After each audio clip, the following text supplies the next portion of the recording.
రమణ గోగుల పెద్దగా పరిచయం అక్కర్లేని పేరు. 90స్లో ఈయన మ్యూజిక్ కంపోజ్ చేస్తున్న మూవీస్ అంటే పక్కా మ్యూజికల్ హిట్ కావాల్సిందే. ప్రేమంటే ఇదేరా, భద్రి, తమ్ముడు, లక్ష్మి, యోగి వంటి మ్యూజికల్ మ్యాజిక్ చేసి సడన్ గా ఇండస్ట్రీ నుంచి దూరమైపోయారు.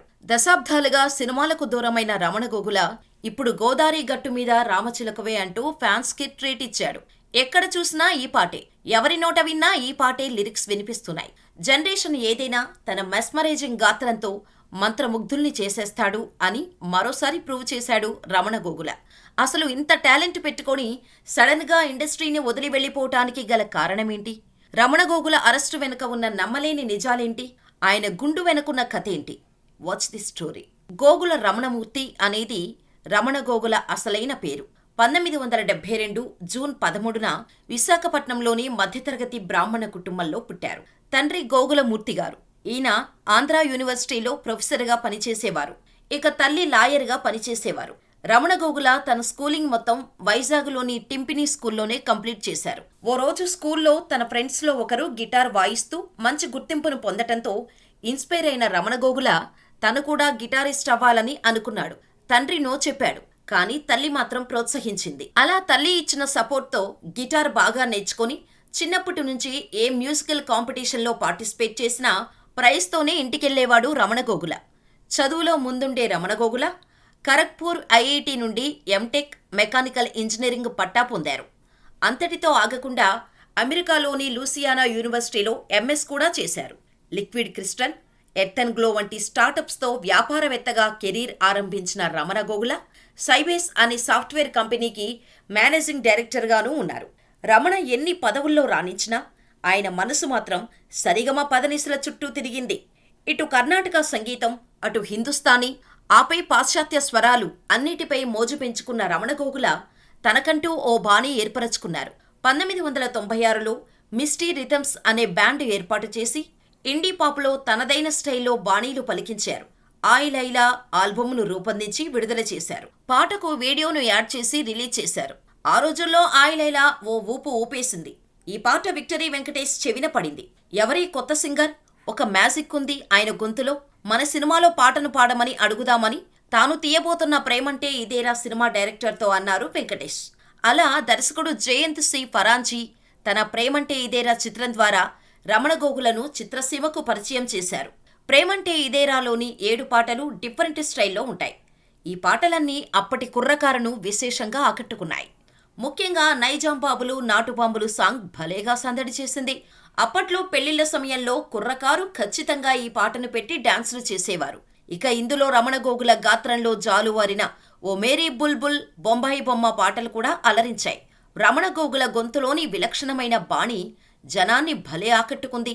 రమణ గోగుల సంగీతం పవర్ స్టార్ పవన్ కళ్యాణ్ను కూడా ఆకట్టుకుంది. దాంతో ఆయన హీరోగా చేస్తున్న తమ్ముడు మూవీకి రమణే పాటలు పాడాలని ఫిక్స్ అయ్యారు.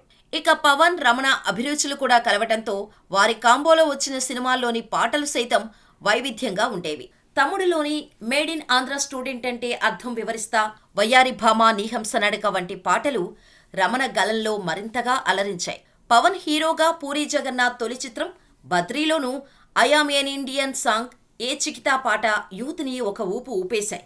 పవన్ కళ్యాణ్ తొలిసారి దర్శకత్వం వహిస్తూ జానీ తెరకెక్కించారు.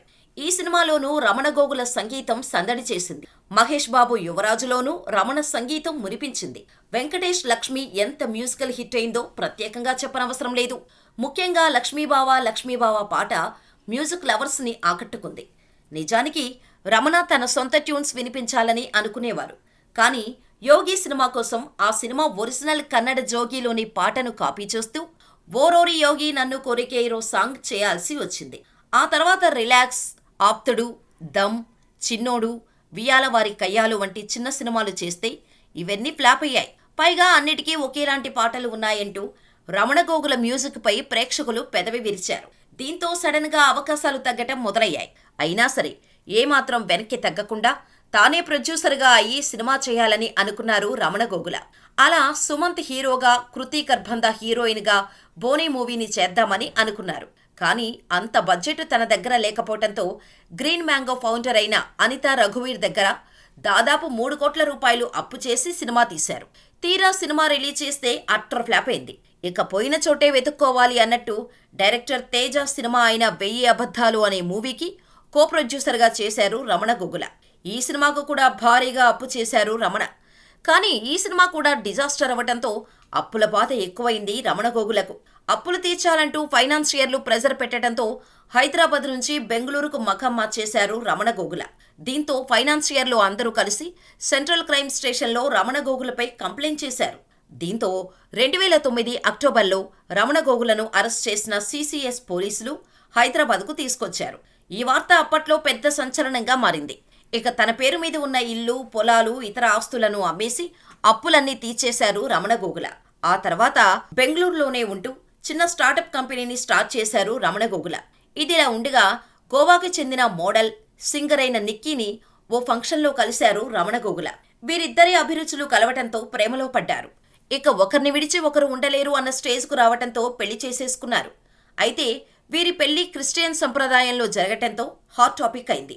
ఎందుకంటే రమణ గోగుల బ్రాహ్మిన్, హిందూ సంప్రదాయంలో పెళ్లి చేసుకోలేదని ఆయనపై ఆయన సామాజిక వర్గం వారు ఫైర్ అయ్యారు. కానీ ఇవేమీ పట్టించుకోలేదు రమణ గోగుల. ఇక వీరి అన్యోన్య దాంపత్యానికి గుర్తుగా నటాషా అనే అమ్మాయి పుట్టింది. ఇక అమెరికాలో స్టాన్లీ బ్లాక్ అండ్ డేకర్ కంపెనీలో వైస్ ప్రెసిడెంట్గా అవకాశం రావటంతో అక్కడికి వెళ్లిపోయి స్థిరపడ్డారు రమణ గోగుల.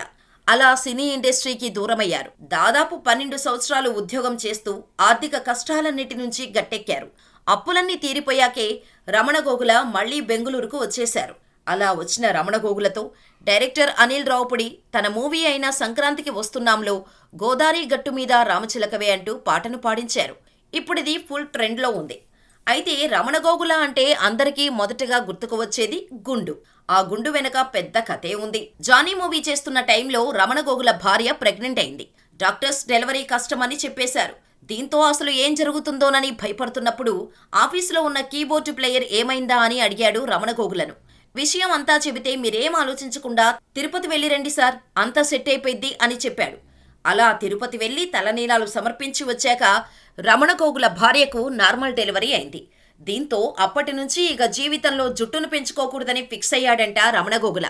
అందుకే అప్పటి నుంచి క్లీన్ గుండుతో కనిపిస్తారు ఆయన. రమణ గోగుల కూతుర్ని తన సంగీత వారసురాలిగా చేయటానికి అన్ని ప్రణాళికలు సిద్ధం చేసుకుంటున్నాడట. ఇప్పటికే ఇంగ్లీష్లో ఓ ఆల్బమ్ను చేసి రిలీజ్ కూడా చేశారు. అది అక్కడ మంచి పేరు తెచ్చిపెట్టింది. అలాగే తెలుగులో కూడా కూతుర్ని మంచి సింగర్ని చేయాలని ఆశపడుతున్నాడట రమణ గోగుల. మరి ఏం జరుగుతుందో చూడాలి.